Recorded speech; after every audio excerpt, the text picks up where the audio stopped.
இன்றைக்கி எங்கள் வீட்டில் காலையில் டிஃபன் ராகி தோசை, சிக்கன் குழம்பு, மதியத்துக்கு வந்து கேரட் பட்டாணி சாதம், ஒயிட் ரைஸ், கூடவே சொரக்காய் கடலப்பருப்பு கூட்டு, பப்பாளி, தம்பிக்கு வந்து ஆரஞ்சு. இன்றைக்கி எங்கள் வீட்டில் லஞ்சு அவ்வளோதான், ரொம்ப சிம்பிளாக செஞ்சோம்.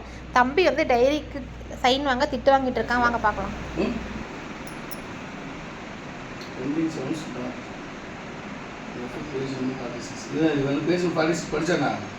படித்தான். என்னது போனிக்ஸ் என்னடா படிச்ச? என்ன சொல்லு, ஏதோ ஒரு ரெண்டாவது சொல்லு. போனிக்ஸ் படிச்சுன்னு தெரியுது, என்ன பார்த்தா அது உங்கள் அம்மா சொல்லணும்னு சொல்லிட்டியா? கையெழுத்து ரெண்டு நாள் போடாமல் சொல்லலாமா? அப்படிதான் ஒரு மிஸ் கேட்பாங்க. பல்ல காட்டக்கூடாது, சரியா?